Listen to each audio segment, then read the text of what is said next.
Hey guys, dating life gone pretty shitty? I find you so creepy, I think you should have to walk around with a bell around your neck. Finding yourself getting a little desperate for some female companionship? Alexa, tell me you love me. Hell no. You disgust me. What you need is to upgrade your style right now. The Toxic Store's got exactly what you need. Pick up some stylish gear featuring Deviant Gamer, Toxic Radio, and the Heavy Metal Happy Hour. Oh, yeah! You can find the store through the Toxic Radio app or toxicradio.net. Get in the game. Do I make you horny, baby? Get yourself a little love. That guy's getting boobies. Yeah, he is. Toxic Radio and the Toxic Store. Don't buy it safe. Buy it toxic. Like listening to Toxic Radio? Goddamn right. But don't forget, this is the 21st century. Join us in the social media world. You can find us on Facebook, Twitter, Instagram, and Pornhub. Pornhub? Nah, just kidding. Or am I? Toxic Radio. Get infected. All sports talk shows are the same, right? I am bothered by everything. You gotta go back to football school. The goal on this guy, it's just immeasurable. Wrong. In a world filled with talking heads more interested in their own celebrity than actually knowing the sports world, it's hard to find the people who really care about sports first. Look no further. Wire to Wire has it all covered. These guys have the knowledge and the cred to back up their opinions. No hot takes to get attention, just straight up opinions. Know anyone else who correctly called the 2020 World Series and March Madness? How about 70% on the NFL and NCAA football last year? You don't. Bottom line, these guys know their shit. They aren't doing it for attention, they're doing it for passion. Wire to Wire. Live every Wednesday, 8:30 Eastern, only on Toxic Radio and wherever you find podcasts.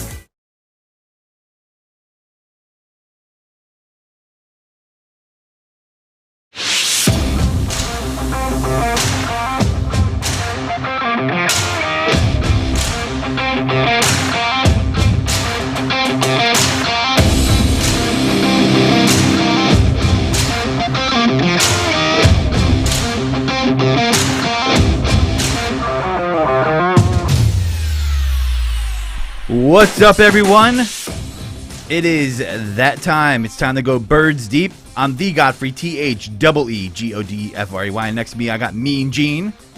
Beep! Woo! Gene!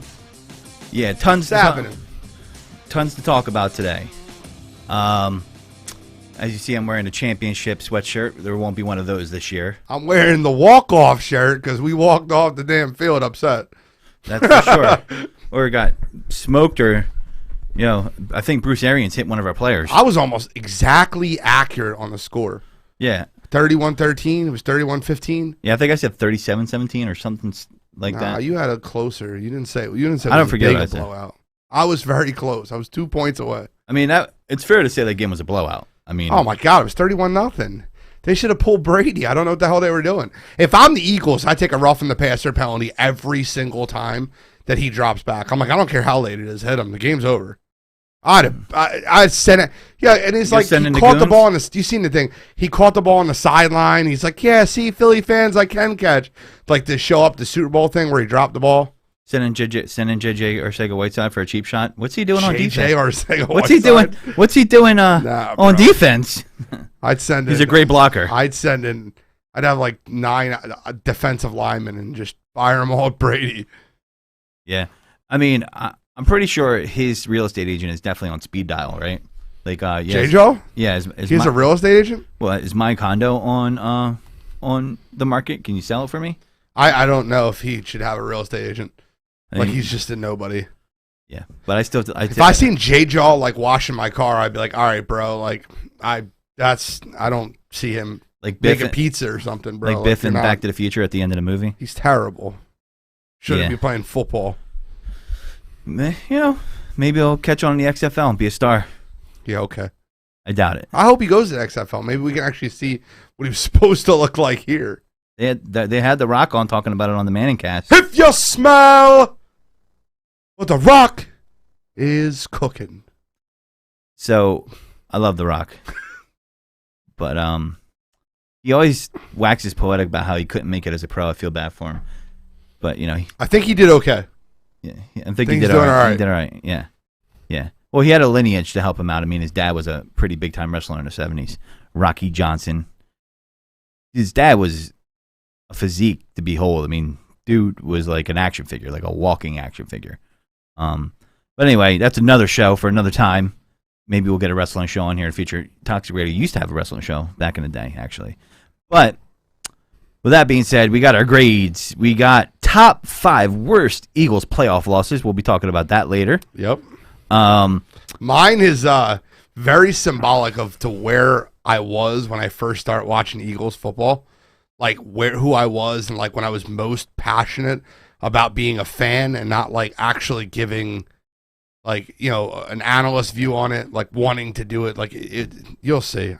It's very almost year after year. I went through the depths of history because I like our lists to be different as possible. So I'm going to reference games that I wasn't even alive for, maybe a couple of them. But, you know, NFL films exist for a reason. So it's fair. But that's a little side shot at me, though. Thank you. No, I'm just saying, not a I like our list to be different. No, I just want to give the audience more content, you know. I'm kidding, bro. It's fine. But not that your list is, I don't know what your list is. We don't know, actually. We usually don't discuss the full thing, so you're getting an honest list from both of us. When we do agree, it's organic. But with that being said, Godfrey has the Fog Bowl. The Fog Bowl. Oh yeah, it's definitely gonna be on there. I love that. Actually, that was my first taste of playoff heartbreak as a kid. Oh my god. But so yeah, we got the grades. We're gonna talk about Hurts. We're gonna be what should the team going forward. We'll dabble on that a little bit. Next week we'll really get into the draft. You know, perfect offseason. Little preview there.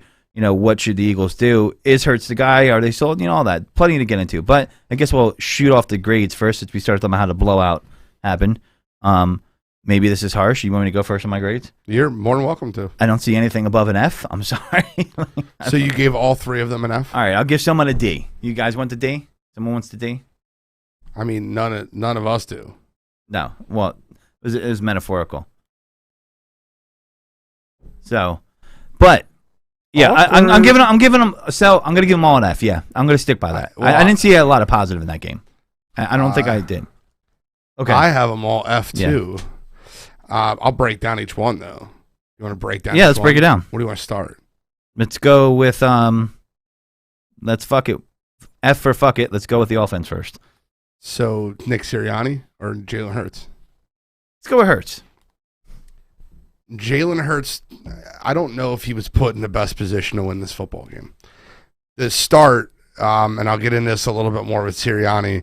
To start, the Eagles deferred the ball to the GOAT, and the GOAT went down the field and scored a touchdown, and they were down 7-0 before Jalen Hurts touched the football. He said the win was a big factor in that decision.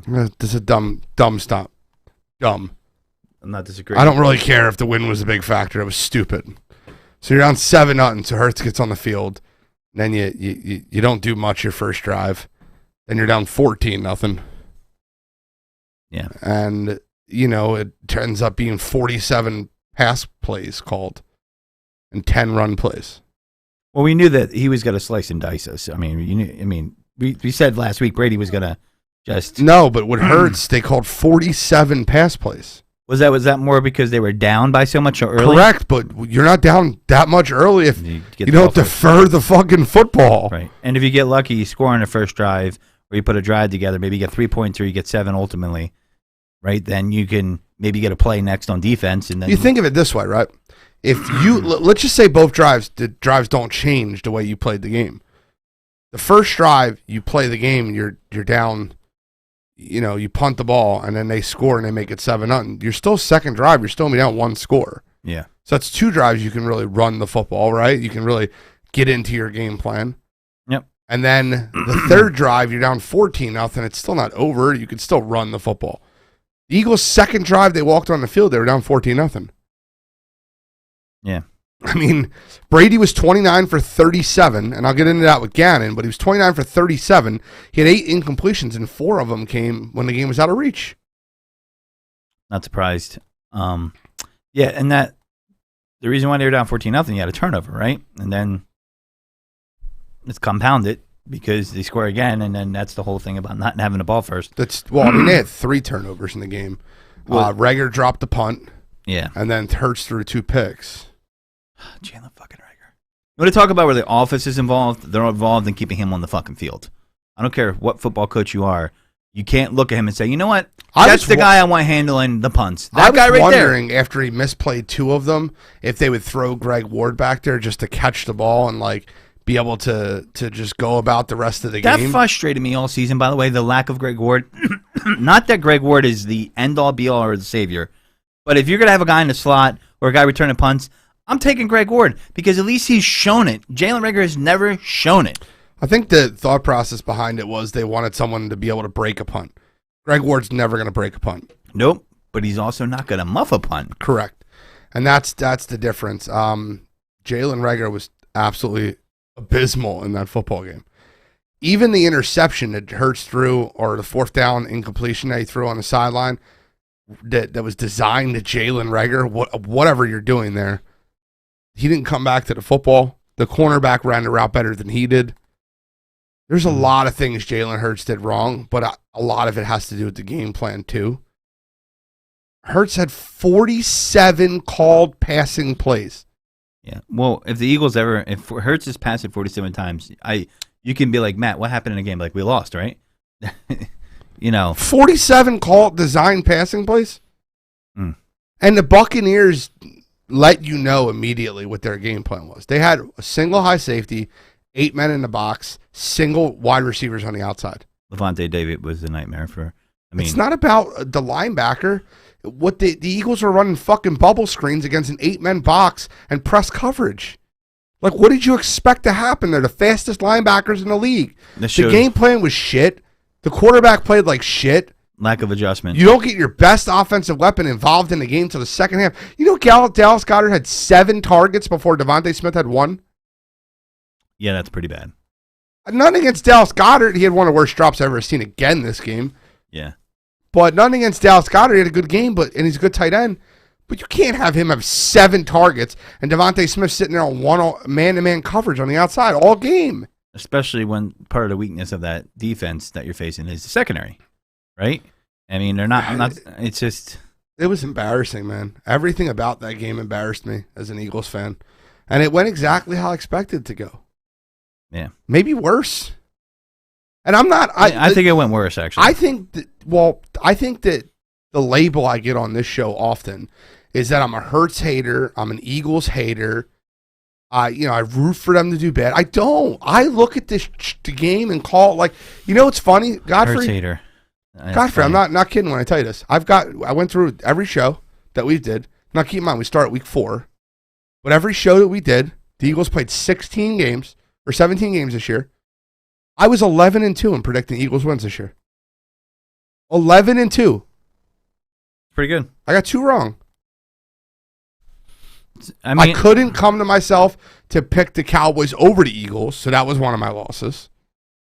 You remember that? Yeah. And then I picked the Eagles over the Giants when they were playing against Daniel Jones. They're the only 2 I got wrong the entire time we did the show. So I'm not a hater. I just want to be clear when I say that. I think when people I understand it. I think when people call people a hater and they don't have any substance behind it, it's just like someone saying, "Well, that's just my opinion." Like it's bullshit. And I've got a lot of it this show, man. A lot of it. People think that I hate Jalen Hurts. I don't. I think he's a great human being. Yeah, well, just because you're winning a humanitarian award doesn't mean you're a great quarterback either. Well, Tim Tebow, same thing. Yeah, Tim Tebow. Yeah, the guy was holding the ball at Tebow, but never mind. That's a whole nother. Can't hold the ball next to your waist. And anyway, that works in college, but it's not working in the pros. But so was that Hurts you gave an F there? Or was that F? I gave everybody F. All right, so you just did whenever Hurts? I just went over Hurts though. Yeah, Hurts for me. My F for him was pretty simple. The passing game was atrocious. Did they put him in great position? No, they didn't. But you still have to be able to overcome that somewhat. And I didn't expect him to win. I didn't expect him to have like a QBR of 100 or anything like that, or 84, whatever. I expected him to possibly have some bright spots here or there where I could be like, okay, that was a good moment. That was a good moment. That was a decent decision. Positive progression, if you will. And I saw none of that. It seemed like the spotlight was a little bit too much for him. Great character guy. I think he has all the heart in the world. I just don't know if he's able to pass. And I want you to bring this up real quick. Warren, I sent a clip to Mike through his Facebook. I know you have access to it. I want you to play that clip for us. And it's a, you're going to play the... Yeah, it's a 16-second clip about NFL. Play the video for everybody. They'll be able to hear it. They have the hot mics. They have people mic'd up, and you get to hear what coaches are saying, players are saying, things of that nature. And be nice, Facebook. Don't you dare try to fucking take our video down if they're showing us 16 seconds. We're not making money off this assholes. And it's interesting to hear what your peers think of you. We always hear them going like, oh, man, that guy's good. He's great. Ooh, like talking about their opponent, right? And this one is, I thought, very telling. Jalen Hurts passing 47 times isn't a winning formula. It just isn't. And when you look at how the game flowed, he was in there. So here it is right now. Our man Warren on the other side's got it queued up. You need some audio there? Well, that's all right. 16-second clip. We'll turn that up. So, but listen, that's Todd Bowles. This is defensive backs coach. I'll paraphrase if we can't get that up, but Warren's going to work it out for us right now. But with that being said, on top of that, I didn't feel like he was able to like turn it on and be like, you know what, I'm going to use my legs right now. Passing's not going. Passing's not happening. Passing isn't going to be something that we're going to be able to do. We'll bring the clip up later, but I'll paraphrase for you what it said. Do you have the audio, Warren? I think he's got it. He's got it? Play it with the audio. Yeah, you can play with the audio. That's the big takeaway from it. So right there works. That's fine. They're having trouble patching it through. That's all right. We'll keep moving. He'll bring it back. I'm going to circle. We'll circle back to this by the time we're done our grades because it all kind of stitches together. But with that being said, Hurts. Basically, I'm going to paraphrase, and you'll hear it later on as we figure it out. The defensive backs coach was saying he can't read. He can't read. Mike's pay attention. He's going to give us something. What that meant is he can't read the defenses. Pay attention. He's going to put one up there. He's going to throw an interception. That's what he was saying. And he couldn't read the defense. Right. And where did I get that interpretation from? Where I heard that clip was from an NFL football player because that was Ike Reese's interpretation. So you can't say, hey, well, you don't know that. Ike Reese does. He played in the NFL. So he said that's what was most concerning about that because that's where I heard of that clip on the Mark and Reese show. And I got to tell you, the nice thing about that is you get to hear the truth of it. And the problem is he didn't know what he was seeing out there. That's what it felt like. That's why he hasn't known what he was seeing all year. All year. Like, let's be honest about it. With Jalen, it's simple, okay? He's a one-read quarterback, and during that one read, if he doesn't get the look he wants, he takes off. He doesn't know what he's looking at. So it's frustrating to go about, to say the least, with Jalen Hurts. Yeah, and we'll bring that clip back up later on as we get into talking about Hurts in the future. But I had to give him an F because I just didn't see any positive from the whole game from him. Did you? No, I didn't. I don't, and I don't want to hear anything from the guys that say he scored 15 points. They were down 31-0. That game was a whitewash. It wasn't something that I don't care what the garbage point said. Keep in mind, the most telling part of the entire game was the Devontae Smith interception throw.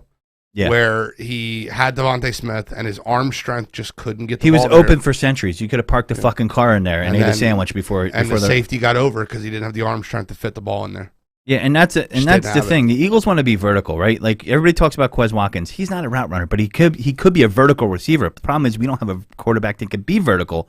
And this is a bad comparison, and it's not. I'm not comparing them. But Kyler Murray is a smaller guy, but he can get outside the pocket, and he has a great arm. He can throw the ball deep with velocity, and Jalen can't. If that was Kyler Murray there, that ball would have been completed. I 100% believe it, outside of the receiver dropping it, because he has the arm talent for it. Hurts doesn't, and that's the problem. Certain passes that was complete, they were like wobbly throws like across the body on the field, and they just listen, you don't have to be an elite passer. I'm not saying this guy has to be Aaron Rodgers or someone of that ilk. I'm just saying he has to be at least adequate at passing on schedule and making anticipatory throws. Okay, so why don't we move into Nick Sirianni? I give him an F also, and I'll start with that. Yes. Nick, you went into the game with a very, very poor game plan. You're the number one rushing offense in the NFL.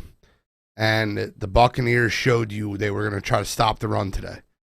They press coverage on the outside, single high safety, 8 men in the box. You could read the coverage all over. You came out with 3 wide receiver sets, single back, and continued to try to run the ball in sweeps and pitches. And the Buccaneers, very fast linebackers, shut that down pretty quickly. Yeah. To me, it wasn't. You had no backup game plan to what you were seeing. There was no audible from Hurts at the line to where when you see this type of coverage, you check into a play that can expose them for playing single high press coverage. You have Devonta Smith. You have Quez Watkins man-to-man on the outside. With Quez, you have an obvious speed advantage. You could run slant and goes. You could run just straight go routes and take a couple shots downfield. You didn't do that. With Devonta Smith, you have an obvious mismatch. You have a special receiver out there. He was in one-on-one almost the entire game. 85% of his snaps, he didn't see a second defender.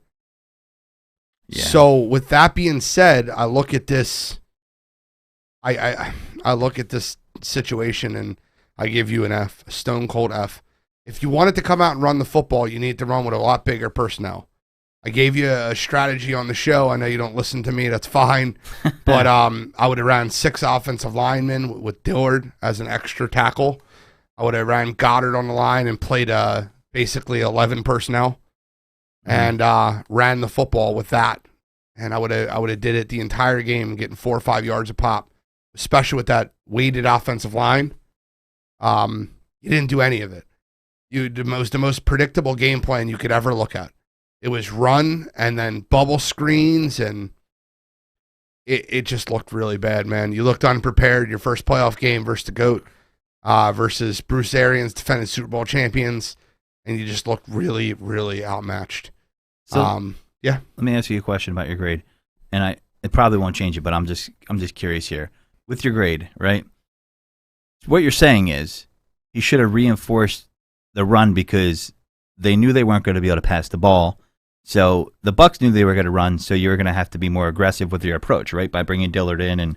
So if you, I would have been fine with either one if he would actually took shots on the single high and went against man-to-man coverage and actually tried to push the ball downfield to get them out of that coverage in order to open up the run. What I would have done is I would have played smash mouth football. I know Hurts can't throw the ball that well. Right. So I would have played smash mouth football. I would have added an extra offensive lineman. I'd have played 6 offensive linemen the entire game.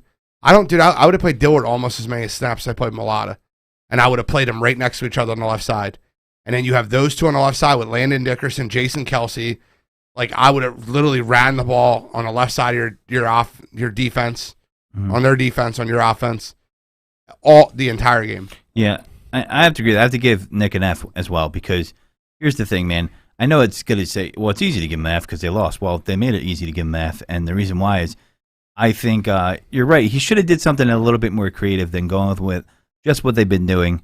They needed to show them something they hadn't seen on film, and he was overthinking things, and proof of that is let's not get the ball first, let's defer. And then the excuse was wind. So you're assuming you're going to be kicking a field goal in the first quarter, right? Because, it's a piss poor excuse. He said the wind was swirling and it calmed down later on. Okay, I hear you. But at the same time, it felt like he was overthinking it, and it felt like his game plan was vanilla. It was vanilla. So let me ask you a question real quick. All year, the Philadelphia Eagles have played smash mouth power football since maybe the first 4 games. Mm-hmm. How many times do you think Jordan Howard touched the ball that game? I don't remember seeing him too often. Maybe 3, 4. He had 1 reception for 7 yards and 0 carries. So he actually caught a pass. I would have guessed the other way because he's not a big pass catcher, but wow, okay. Okay. Miles Sanders caught 3 passes, ran the ball 7 times. Boston Scott had 1 run in the fourth quarter, late in the fourth quarter, for 34 yards. Yeah. And Kenny Gainwell had 5 receptions for 49 yards, 1 carry for 3. Yeah. Yeah. That's not a game plan to win. No, it's not. It's not. I mean, he's got to do better. I don't think he did Jalen any favors. Jalen didn't do himself any favors either. And, they both get an F. I mean, F yeah. minus. We want to give my grade for Gannon. Yeah. F minus as well. Mike Quick said it best. He said, "How do you leave Gronk open over the middle like that?" Mike's like, "I don't understand." Like Mike Quick sounded like he was in disbelief of like how you're allowing that, because he's going to him. Why is he going to him? Because, I mean, Brown's out, Godwin's out, right? Okay, so I gave Gannon an F also, and I actually wrote a letter. Actually, you know what? Let me change my grade. Give Jonathan Gannon an A+. An A+. I think the Houston Texans might be listening to this podcast. Okay. So I'm going to give him an A+ in hopes that they hire him as their next head coach. Yeah, he's a direct descendant of Vince Lombardi. I listen, I've watched him save children in the street. I mean, he just got out of his car and just saved babies. He adopted 12 puppies that were about to be murdered, and he adopted them, saved them all. Jonathan Gannon is a staple to this franchise, and it would be detrimental to lose him. Yeah. Just so you're listening, Houston Texans. We would be hurt. I would be in tears. Please do not take him to be your head coach. Please don't. Yeah, don't do it. I'm gonna have to take my Jonathan Gannon jersey, softball team shirt away. Jonathan Gannon was awful, and he did exactly what I thought he would do the entire game. He ran soft zone coverage. He was afraid of the big play. They ran a weird concept on Mike Evans where they had Avonte Maddox sticking him whenever he was in the slot, but he released him to Darius Slay or the other corner from Pittsburgh. Maddox? Oh, no. Wilson? No, Wilson. Not Wilson. Corner. Doesn't matter. They released him to the outside Hilton? corner. No. They released him to the outside corner after if Mike Evans ran an out route.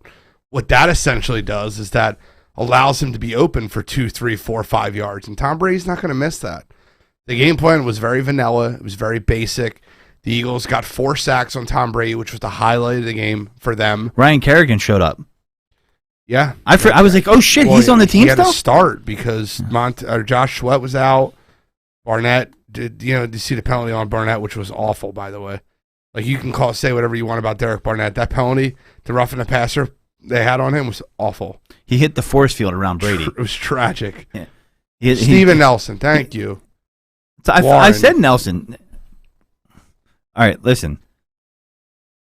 I can't disagree. It was a shit show all the way around. We should just call it the shit show bowl because you didn't feel. It wasn't a shit show bowl because the Patriots played fine. Sorry, the Buccaneers. The Buccaneers play fine. Yeah, it wouldn't have mattered. It could have been pun intended. It could have been the Sarasota Patriots. We probably still would have lost. Yeah. But the Eagles just didn't seem. They just seemed bewildered. They seemed overmatched. The spotlight was too big overall, and I just feel like you had to be aggressive, and they didn't feel like they were being aggressive. And I don't know why they weren't. You had nothing to lose because if you lost, people were gonna like, oh, we expected you to lose. Push all the chips in. I said this. Yeah. I said these exact words.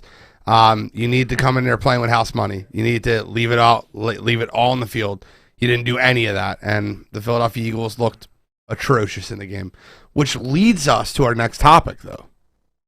Which would be the 5 worst playoff games we've ever seen. Yeah, yep. You want to start off? We going 5-1? Yeah, of course we're doing that. You have to have 5-1. My number 5, I'll start. It's 2000. I'll bring you back. It's 2002. It's the beginning of the Philadelphia Eagles' run to NFC Championship games. The Eagles are playing the greatest show on turf. They're 5.5-point dogs in the game. The Eagles were going back and forth with them, beating them 17-13 at halftime. The Rams took a late lead. They were up 29-24, and the Eagles were driving down the field. On 4th and 7, Donovan McNabb threw a ball across the middle and to Freddie Mitchell. That was obvious pass interference by Aeneas Williams. Aeneas Williams intercepted that ball because he got there way too early, hitting Freddie Mitchell before he touched the ball. And it was an interception, and no flags were on the field. Eagles lost their first of 4 straight consecutive NFC East championships. So that would be my number 5. That's rough. My number 5 is one that is for the old timers out there.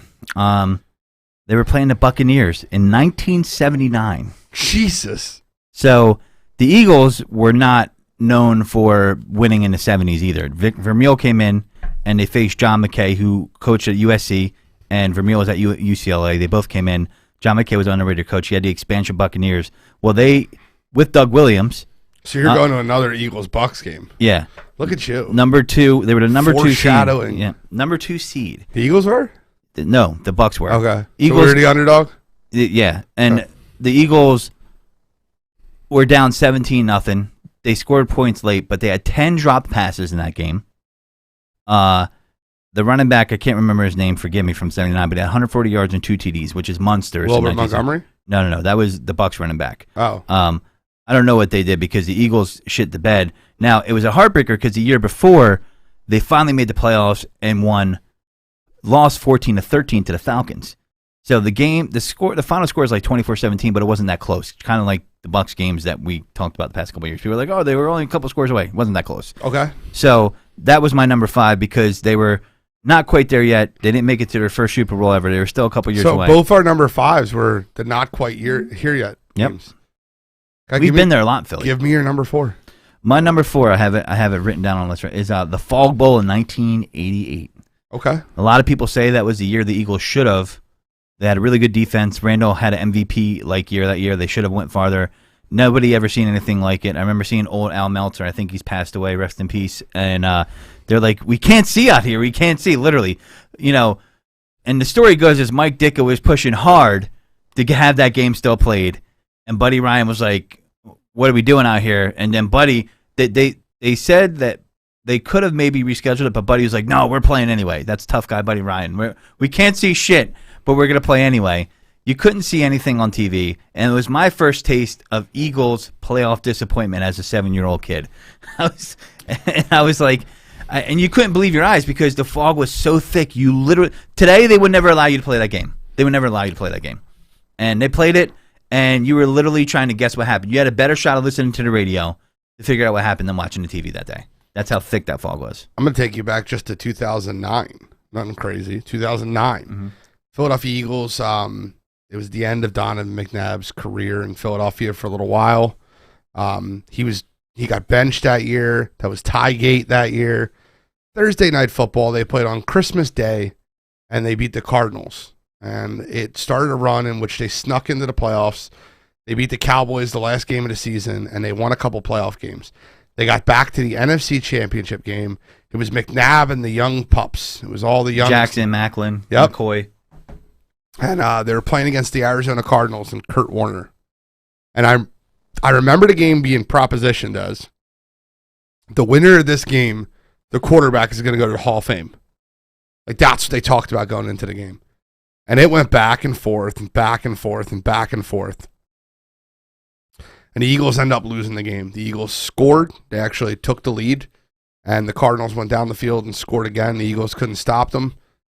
Philadelphia lost that game to the Arizona Cardinals in Arizona, who then went on to lose to the Pittsburgh Steelers with the Santonio Holmes catching the back of the end zone. But that was like the last run of the Reed McNabb era. Yeah. And I obviously had a connection with that team, as you'll see on my list. That was my number 4. My number 3. Hold on, let me comment on your number 4, though. Sure. One play I remember. Kevin Curtis. Well, no, it was that too, but it was White the Lightning. Hank Basket throw where they blitzed. It was toward the end of the game, and they blitzed McNabb all out, and all he had to do was kind of just throw a little tiny accurate pass. There was no one behind him, and it was a worm burner right in the dirt. Yep. I was like, that, I like McNabb, think he's best Eagles quarterback of all time, but that encapsulated that whole era. It was like just... That's why his touchdown interception ratio was so low, is because he would rather throw it low than high because he was so scared of throwing a pick. Yeah. It's the truth. I mean, McNabb says that on multiple, which is why he was worm burner, because he thought if you threw the ball low, it was less chance to get picked off. Mm. So, except when Jason Sehorn kicks it back up in the air, and remember that play? I was like, "Yep, the Seahorse." All right, yeah. my number 3 is a game that in today's day, I would have seen it coming a mile away. Then I didn't. I'm gonna lead into it. Okay. Okay. 4th and 26. Philadelphia Eagles win the game versus the Green Bay Packers. They're going to the NFC Championship game. They convert that 4th and 26 with Freddie Mitchell. They beat the Packers. They get a home playoff game because the Carolina Panthers upset the Los Angeles Rams, St. Louis Rams at the time, upset them on a walk-off touchdown from Jake Delhomme to Ricky Prohl in overtime. Okay? This is how serious I am about Eagles football. So they're coming into the vet, or not the vet. This is the first year to Link. So first year to Link, and Ricky Manning Jr. had 3 interceptions versus Donovan McNabb, and the Eagles lost that game. I'll never forget it. The Buccaneers the Carolina Panthers bragged about this. We're not scared of their wide receivers. We're going to play press, bump and run coverage, and we are not afraid of James Trash Todd Stinkston. And they played press coverage and blitzed the crap out of McNabb that whole game. Philadelphia Eagles were not ready for it. They lost 14-3. That's also the game where Mark Semino got trucked into like outer space, right? Yes. I wish they had the Shooting Star song back then. That's funny you say that. Do you know why Mark Semino was in that game? Because Jeremiah Trotter wasn't on the team anymore? He wasn't. He came back, but he wasn't on a team that year because the Eagles refused to pay him. Now, a lot of people say the Philadelphia Eagles won that argument because Trotter got paid by Washington and ended up coming back here for less money. They proved that he was they proved him wrong. They proved that he was a one-trick pony. You could say that all you want, but if you have Jeremiah Trotter in that game, might be a different outcome. Yeah, the stands of the world were all in on that, saying they proved them wrong, and I'm with you on that. What did that cost you? And you know what was real frustrating about that? It was 3 years in a row of the Eagles. I felt like in that time of that era, they were really fucking smug about what they needed, right? And what cut off your nose to spite your face. And what I mean is that kind of stuff. And then what did they do next year? They said, you know what? They finally admitted they were wrong and went and got T.O. And what happened? Are you leading into year 3? No. Is that your number 3? Then don't cut my teeth off. Well, I don't know. That's your next one. But, all right, so we'll go to my 3. My 3 we already talked about, so it's going to be brief. That's the 08 playoffs, which was the Cardinals game. That to me was 08 season, 09 playoffs. Yeah, 09 playoffs. And also it's in 09, so I'm thinking, that's right after the Phillies won the World Series, right? So I'm like, oh my God, this might be a championship run for Philadelphia. It was. They were talking. It's funny you say that. They were talking about Philadelphia being title town. Yeah. The Flyers were good, and they were like, we could win all 4 of them. Yeah, there was a little bit premature ejaculation going on there. Think? So I mean, to me, that was a heartbreaker because it felt like you see that game coming up. You're like, they smoked these guys. I don't think you're going to smoke them again. But, man, they got a good shot. You got the young players. The Eagles are playing well. They got hot in the right part of the season. You're not intimidated by the Cardinals. Boy, was I wrong. Larry Fitzgerald was like, yeah, I'm going to show you something else. Kurt Warner was having a resurgence, and the Eagles were like, we're more than happy to facilitate this for you guys. So, yeah, that was my number 3. What's your number 2? My number 2, and, this is probably what you just yelled at me about, was the 04 Super Bowl loss. Fred X talking shit to Rodney Harrison, feeling himself. You had a Herculean effort by T.O. to come back. I mean, you talk about a guy that wants to be on the field. I know he's an asshole around, but that dude never quit on his team. That's all I'm going to say. And he plays. He was like, feed me. They should have fed him more. Unfortunately, Donovan threw up. I know he played into it a lot, and he didn't. The game. They could have won that game, I feel. It was possible. And it just was a heartbreaker because, you don't... Well, they lost the game 24-21. Yeah. So to say they could have won the game is an understatement of the year. McNabb threw 2 interceptions. One in the red zone, right? Yeah, well, the one to Rodney Harrison twice. Yeah. One got called back, and then they ran almost the same fucking playback. Yeah. So wheel route to Brian Westbrook. Rodney Harrison picked it off. One thing about the Andy Reid era is, and I always said this, is great coach, horrible at making adjustments. And Belichick was good at making adjustments. This is my number 2 too.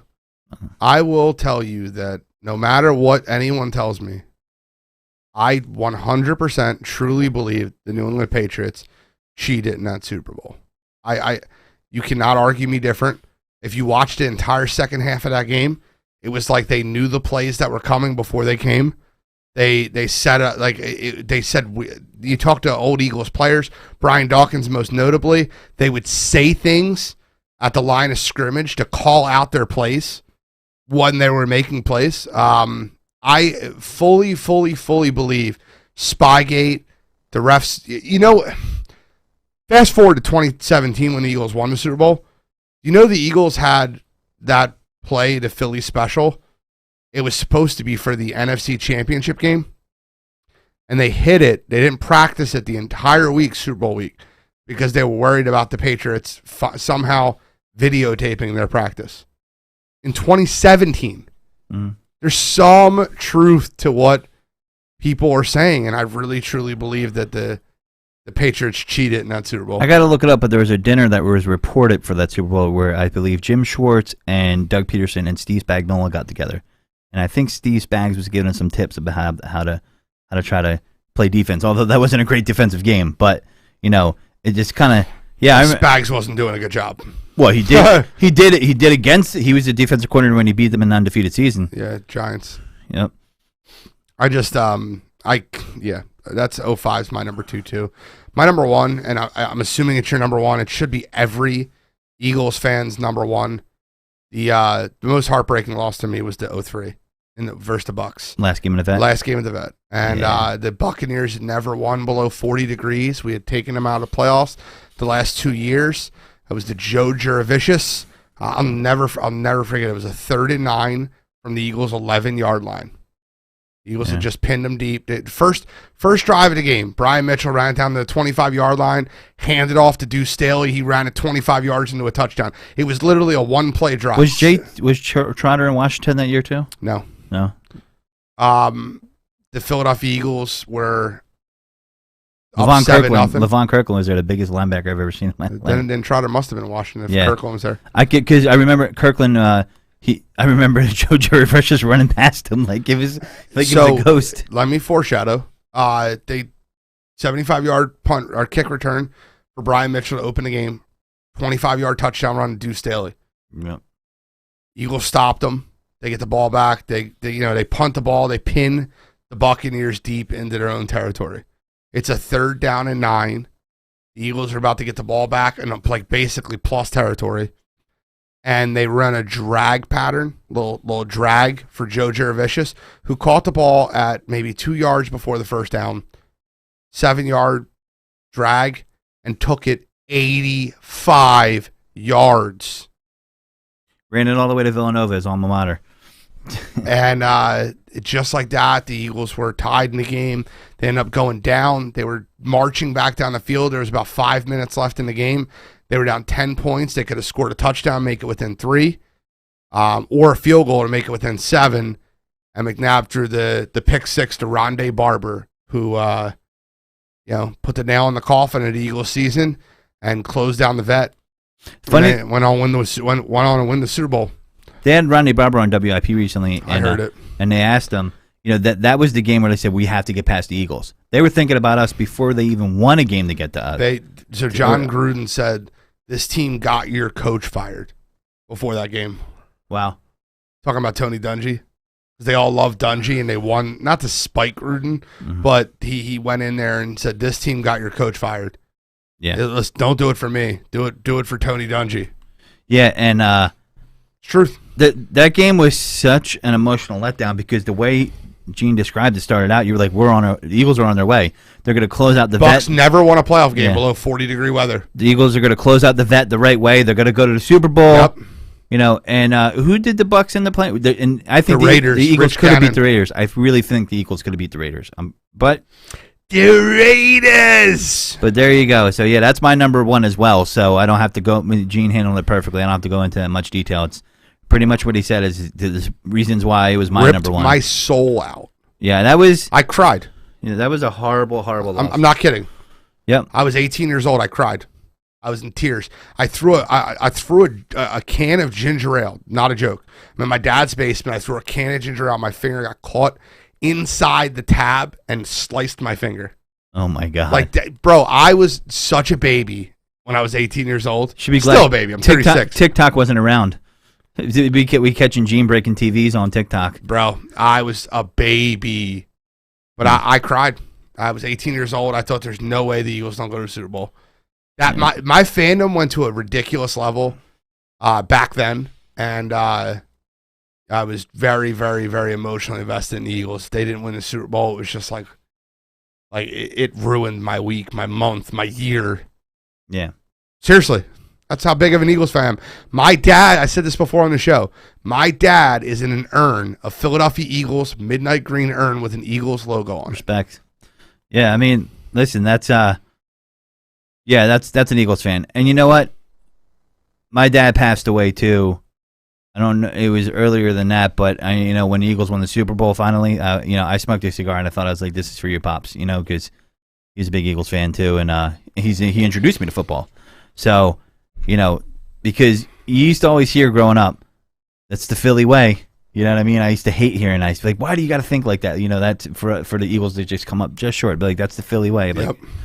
Shut up with that. But those are our top 5 playoff losses. And now we're going to jump right back into the Eagles and talk about, Hurts, and are they committed to him? And you heard the press conference, I'm assuming. I did. Eagles sounded committed, but do I really believe they're committed? Let's talk about that. Let's talk about if you believe Howie Roseman first. Do you believe that the Philadelphia Eagles are committed to Jalen Hurts? No. Okay, I agree with you. I know what Howie said in the press conference. I know what those guys said. They said Jalen Hurts is QB1 next year, that he'll be our opening day starter. But I've also watched Howie spin that. Well, this situation fell into our lap. He'll be our opening day starter unless something happens. I don't believe that one bit. And I'll tell you, it's funny because who's the Eagles' best offensive weapon? Right now? Yeah. I'm going to have to go Devontae Smith, right? No doubt about it, right? And who would you say Hurts' biggest advocate would be? Devontae Smith? Because he played with him at Alabama. Right. I'm going to tell you something right now. Devontae Smith does not want him to be his quarterback. No, because it's going to cost him money. If you money. watched his body language that entire game, if you watched his body language after Hurts missed him in the end zone, the frustration on that kid's face, and he's a really mature, that kid is next level intelligent. I remember earlier in the season. The season is amazing just by what he's dealt with. I think. The breaking the rookies receiving record? But the funny thing is, you're watching Jalen Waddle break the reception record for rookies. You're watching Jamar Chase almost break the rookie record for most receiving yards in a season. And he feels like he's just as good, if not better, than those two. But he's stuck in Philadelphia with a quarterback that's just not as good. And they're not allowing him to flourish, and that sucks. Yeah, and what makes me sick about that is I don't think Tua is good, but he was good enough to at least get Jalen Waddle the ball. Tua can throw those checkdowns, and Jalen Waddle is quick. He was the king of the checkdown. But we're gonna play that clip. We finally got it up, and I'm playing this because it's relevant to Jalen Hurts. I want you guys to listen closely on the audio. Okay. To hear what it said, and I have gotten the signal, and we are lifting off. Hurts under pressure. He's going to be sacked for the second time today. To be honest with you, it's been a mismatch so far. This guy can't read. Hey, Mike, keep moving around. He can't read now. He's going to give us a couple. There's communication. Hurts under pressure. That was Todd Bowles talking. Now that I saw it, I think Todd Bowles was saying that, or maybe he wasn't, but it was Todd Bowles sitting there and a defensive backs coach saying he can't. What I told you earlier, he can't read. He can't read the coverage.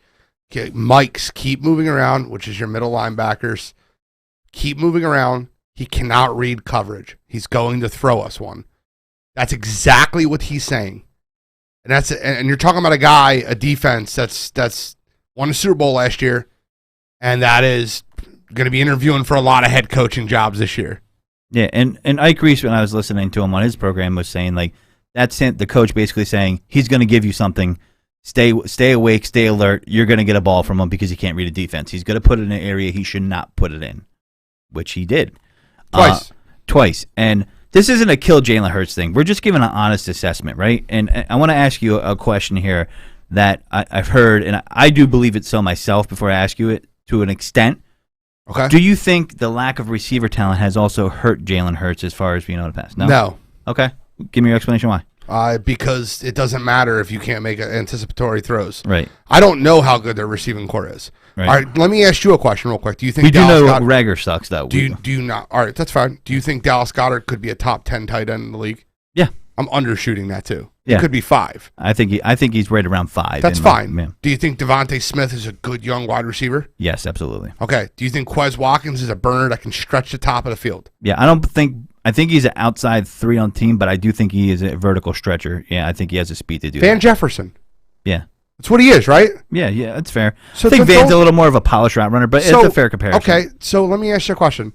Do you think Mac Jones and the Patriots had less or more weapons than Jalen Hurts? The answer is less. I'll help you out. It's less, but I think he had more of these like mid-range level players. I think they're more creative too with Mac Jones as far as I think they did him more favors because they were realistic with his limitations. He can tell what the defense is playing, Right. and he can throw the ball to a spot. Jalen Hurts can't fucking do that. Yeah. He can't. And listen, no one wants him to be. You're not saying, "Hey, we need you to be an elite quarterback." Everybody said, "Well, you're down." I am. Because Okay. you know why? Because teams don't win without elite quarterbacks. That's true. But everybody they were hanging their hats on. Who won a Super Bowl you last got year? to the playoffs, right? Who won a Super Bowl last year? Brady and the Buccaneers. Yeah. How about the year before that? It wasn't Brady. It was Mahomes. Mahomes, yeah. How about the year before that? I believe it was Brady again. Brady again. How about the year before that? Eagles. Nick Foles had the most miraculous run of 2 games. Right. What about the year before that? Was that Brady again? No, it wasn't Brady. It's hard. 2016. Feel like Brady over the Falcons. Yeah, it was Brady, yeah. Elite quarterbacks wins. Roethlisberger has 2. Manning has 2. Eli even had 2. I don't want to hear bad quarterbacks can win Super Bowls. Yeah. I don't give me the game manager bullshit. I'm going to tell you who's not going to win a Super Bowl this year. Jimmy Garoppolo. Yeah. Okay? Fair. Let me tell you who's not going to win a Super Bowl this year. Okay? Ryan Tannehill. Yeah. Average quarterbacks, no matter how good your team is, don't win Super Bowls. I think Ryan Unless Tannehill's they a have little better than Jimmy. Dude, Joe Flacco, Nick Foles, they're outliers. Trent And Dilfer, they had outlier. That's different. I'll get into that in a minute. But they're outliers in today's NFL because they won Super Bowls. They got hot and were unbelievable for small stretches.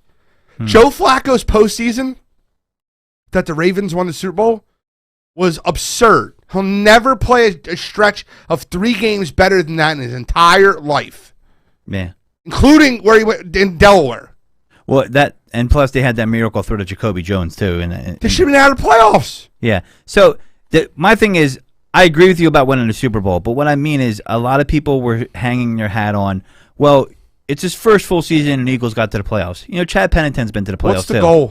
The goal is to win the Super Bowl. So why are we sticking with a young quarterback who you think can never win a Super Bowl? That's a fair question, right? I mean, the question is, what is his ceiling? I think we've seen Tyrod Taylor. Yeah. So let me ask you a question. How many games do you think it's fair to give someone to evaluate them? 20. 20. Is that what he's played? I was being sarcastic, but yes. So 20 is fine. So what so with the playoffs he had 21. Yeah. So and he only had 17 starts this year, 18 starts plus. No, he started 15 games this year. Minshew started twice. Oh, he did start twice. Okay.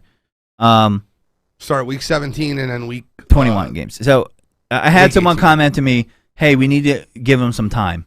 In the NFL, and this will lead to my counter for Green later on. In the NFL, if you get a year to 2 max, okay? I'll give you a quarterback that's got talent that's going to be on the hot seat next year. You might disagree with me this, Gene, but Kyler Murray's going to have to show a little bit more because then they need to fire his head coach. He won't be on the hot seat. Well, they may do that, but that's not a great organization. They need to fire the head coach and get him. I don't want to get too much into Kyler Murray and Cliff Kingsbury. But my point is everybody's on the clock to a certain point, right? Like Kyler Murray's shown a lot more, obviously, than Jalen Hurts has as far as the ability to pass. You'll say he has DeAndre Hopkins. Well, he hasn't always had DeAndre Hopkins. So that was the last couple seasons. My point is that he showed you something.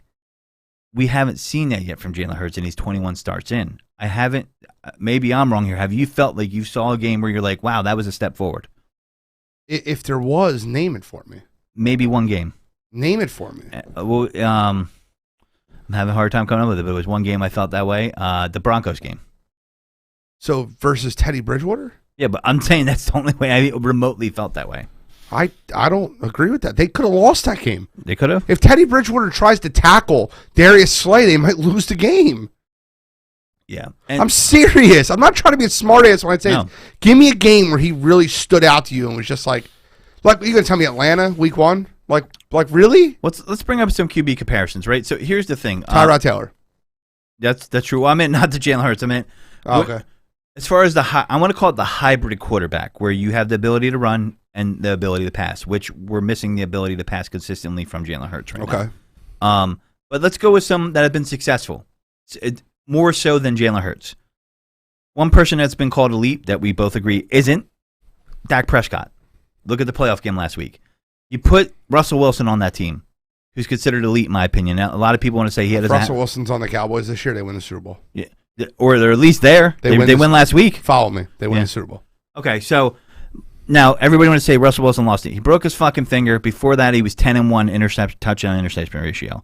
Okay, it was a horrible team this year, horrible season.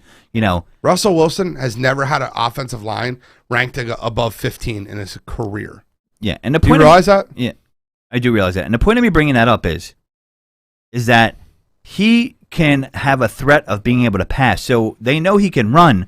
But it kind of freezes the defense because they have to be like, is he going to pass? Is he going to run?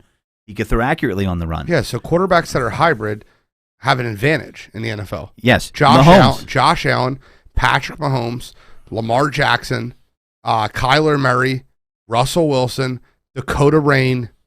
They all have an advantage. Dakota Rain? Did you say Dakota Rain? Yeah. Fuck it. You talking about from college? Dak Prescott. Oh, Dakota Rain. His name's Rain Dakota. Oh, I didn't know that. You didn't know that? I think you told me that, but I was like, I don't remember. Dakota. His name's Rain Dakota. I call him Dakota Rain. I thought you were talking about a porn star or something. Dakota Rain. Dakota Rain. Yeah, and Dak, that's why the Cowboys waited so long to sign him, in my opinion. And they got to pay him $40 million next year. I'm so glad they had that contract. It would have been a perfect world. Next year, there'll be 4 quarterbacks. I'm projecting this. Next year, there'll be 4 quarterbacks making $40 million. I want you to tell me one of these things just ain't like the other. You ready? Mm-hmm. Aaron Rodgers. That's the projection. He's not making it now. Mm-hmm. Patrick Mahomes. Mm-hmm. Josh Allen. Mm-hmm. Dak Prescott. Kirk Cousins also. He won't make $40 million next year. He's owed $45. He will not make $45 million next year. So, you think you're going to cut him? He's not going to make $45 million next year. They'll have to trade him then. But he will not make $45 million next year. So they're going to make him restructure is what you're saying? Yes. Something. So I don't care what it is. They're not paying Kirk Cousins $45 million next year. Well, not a fucking snowball's chance. Mahomes could pass really well. So can Rodgers. One of these things just ain't like the other. It's Dak Prescott. Yep. And the $40 million next year, that Dallas Cowboys team, they're going to cut Zeke. Zeke will not be on that team next year. They can't afford to pay him. Yeah, it's not the best running back on the team. We got to get in the counterfeit green, though. It's 7:57. Yeah, counterfeit green. You want to go first? I want you to go first because you have a fucking great one. So my counterfeit green is this. Stick with me because you guys, some people might get mad, and that's okay. I want to talk about the myth that I hear, and I've been waiting for this all season because I've been hearing this kind of whispered in the chat rooms, the Facebook groups, and on sports radio. It's, I hear people say he's not getting a good shot because he's a black QB. That might have been true, I think, 20 years ago, 15 years ago. You had a lot, but now that's not the case. You want to talk to me about black head coaches not getting a shot? Me and Gene are both on that side. We 1,000% agree. Assistants, GMs, coaches, head coaches, no doubt there. But look at the draft class this year. Trey Lance, Justin Fields, and look at the draft class the year before that. You got Deshaun Watson. You got Russell Wilson. You got Patrick Mahomes. I could go down and down the list. And the model now is to have a hybrid QB. And I'm hearing people saying, well, he's not getting a fair shot, Jalen Hurts. And I know there's some shitbag Eagle fans out there that wouldn't give him a shot because they're not patient of a black QB. Eagles' best QB of all time is Donovan McNabb, black QB. It's about X's and O's in football. And I understand that might have been the problem years ago, and this all started with Warren Moon and can't remember his name, a gentleman from Tennessee that was a quarterback in the 70s. And everybody was right to feel that way. But that's not now. It's a myth. It's a myth now. And the reason why it's a myth is because it's not true. He's getting a fair shot. Now, some fans might talk differently about it, but they don't listen to the fans, which is obvious by how he's draft picks. But so let me make a counterpoint to what you're saying. And I told you this before the show, and I'll say it now. Mm-hmm. I don't believe that anyone that knows football would say he's not getting a fair shot. Now, what you're doing is you're taking a select group of fans that are on the internet that say whatever they want and say dumb shit and say he's not getting a fair shot. But I hear this as a majority opinion where I feel like when you talk to X's and O's, I'll start hearing the bad comparisons. And this is why I think it goes down that way. Because the first comparison, which we talked about on the show, which is a lazy comparison and a bad comparison, is they'll say, don't you like Lamar Jackson? Well, he's not Lamar Jackson. You know why? Lamar Jackson he has an arm, and he's an elite runner as well. He's elite. There's nothing elite about Jalen Hurts right now. He is like plain ice cream. It's just plain. It's ice cream. It's plain. I didn't know it was plain ice cream. I thought it was all flavored. Well, vanilla. It could be just vanilla bean or whatever. You know, it's just a flat ice cream. And you know, I thought all ice cream was flavored, but okay. Okay, I'm just plain. You ever see plain yogurt? It tastes like nothing. It's bland. There's no sugar in it, so it's plain Greek. So you're saying Jalen Hurts is bland now? Yeah, it's. There's. I don't think he's bland. All right, let me just help you out here. There's nothing that stands out about him. Okay, let me help you out here. Jalen Hurts is not elite at anything outside of being a leader and having intangibles. Great leader. I like his intangibles. If the number one attribute you can name in your quarterback is his intangibles, he's not a starting quarterback in the NFL. He's not. He's good. My best comparison to him is Tyrod Taylor, who did not have the full arm strength, who could not read defenses the best way. You mean Tyler Taylor, the placeholder for the next guy? How many guys has he held plays for? That's my best comparison for him. Mike McMahon would be another one. Remember Mike McMahon? But I'm serious. That's the comparison I look at for Jalen Hurts. I think good leader. I think likable guy. I don't think franchise quarterback for the Eagles. I'm sorry. I would much rather mortgage the farm and get Deshaun Watson here. And then I guarantee you won't have these internet trolls and these racists on the internet saying, well, we need a different quarterback. Because I tell you right now. They exist. They do. 100%. I know plenty of them. And they're disgusting. But we've experienced that because there's games where we've said, hey, you got to give Jalen a shot. We've said it on this program. We gave him 20 games. All year we've been. It's about X's and O's here. And to me, if you listen to me on the show, you know that's not my thing. I'm calling it out because I would love to be wrong. If he came out next year and he looked like Russell Wilson, awesome. I'm here. I'm there. But the problem is he hasn't been exactly doing that, and you haven't seen a hint where he's moving toward that. So unless they get an offense, he does a Josh Allen and comes back out of nowhere, which he doesn't have the arm strength of Josh Allen, right? That's established. Josh Allen always had a cannon. He just was. That's not even It's not a good comparison. You might go worst quarterback arm strength in the league to best quarterback arm strength in the league by comparing those two. Yeah, that might be 1 in 32. I'm not kidding. Yeah, no, you're right. But as far as accuracy, he was wildly inaccurate, and then he got better. But they are definitely, we talked about them body wise not being too far off, but arm wise they're separate. They're way off from each other. My counterfeit green this week is Jonathan Gannon getting head coaching jobs. Jonathan Gannon shouldn't be getting head coaching jobs anywhere. He stinks. He's awful. The Eagles defense looked good versus 9 bad quarterbacks. Yeah. I've read this list out week in and week out about the teams that the Eagles have beat versus the teams they've lost to. Every time Jonathan Gannon went against a good quarterback, he got absolutely destroyed. Jonathan Gannon is my counterfeit green. Will be my counterfeit green until he gets a head coaching job somewhere, which is a joke, or until he's fired from the Eagles, because that guy is counterfeit. He stinks. He should be fired. If he doesn't get a head coaching job somewhere else, I'd fire him, and I'd sign Vic Fangio to be your defense coordinator. Probably back up at Chicago, unfortunately, but yeah, I would take that. What? Vic Fangio might end up back in Chicago. As Brian Flores is defense coordinator? Yeah. He's not getting a head coaching job. No, he's definitely not. 100%. Okay. Just checking. And you know what? And to speak to your piece, if you see guys like Jonathan Gannon get hired over a Byron Leftwich and Eric Bieniemy, that's exactly the point that I make. Yeah. On Wire to Wire, I make it here. Then you should be pissed off. No, and then you should be pissed off now. Yeah. You can't, sir. First of all, you want to get in the black-white thing. We'll get into it right now. 60, and I'll be really quick about it.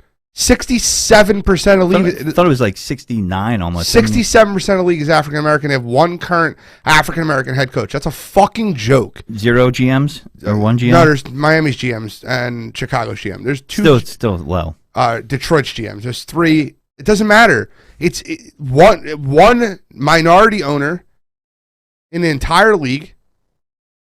Did you hear what Jimmy Johnson said? It's a fucking joke. Did you hear what Jimmy Johnson said? How this? First of all, Brian Flores never should have been fired, but he got fired by an African American GM, which is a joke. But regardless, they got in an argument. Will Greer, Brian Flores. That's fine. I've talked about that. The screw job that guy got down in Houston. Oh, total screw job. And they're going to talk about hiring Jonathan Gannon. You want to talk about who's more qualified for a head coaching job? Yeah. Are you kidding me? They won 4 games with a dog shit franchise. If they're going to do that, you should. Lovie Smith's a better hire than Jonathan Gannon. If you want to get rid of the head coach, Bro, Jim Caldwell deserves a job. He declined Lovie 3 interviews. Smith, it's a joke. You know, I think Jim they declined him because they're trying to fulfill their obligation to the goddamn Rooney Rule. Yep, it's a joke. And the NFL wants to claim. I shouldn't. This is too long of a tangent to get into with no time left. We'll get into it next week. We have more time. So we'll spend like time. But no, you're right. We'll get into it next week if we have more time. But that. I love that counterfeit green because that is the problem. There's no reason Byron Leftwich shouldn't be a coach. There's no reason Eric Bieniemy shouldn't be a coach. There's no reason Todd Bowles shouldn't be a coach. Todd Bowles, Jim Caldwell. Yeah. Bro, there's a list. And every year it's an excuse. He didn't interview well. Get the fuck out of here. It ain't the QB, it's the head coach position. No, it's the owner. Yeah, and no, I'm saying as far as what... Mike Davis, Arthur Smith got a job. Good old boys network Arthur Smith got a fucking head coaching job over Eric Bieniemy. That's crazy. That's crazy. Stop. It's so dumb. I'll get into this rant a little bit more next week. Yeah. Tune in. Birds Deep. Yeah. Thanks for listening, guys. You know where to find us. We keep it real, as always, as you just found out. And we'll skip sports quotes this week because why not? We'll give you 2 next week, one in the beginning and one in the end. And thanks for listening. Thanks for tuning in. You know where to find us. Amazon, iTunes, Google Podcasts, Stitcher, iHeartRadio, you name it. Subscribe, Sharon's Karen. And this is the Godfrey and Gene, not saying goodbye, just saying take it birds deep.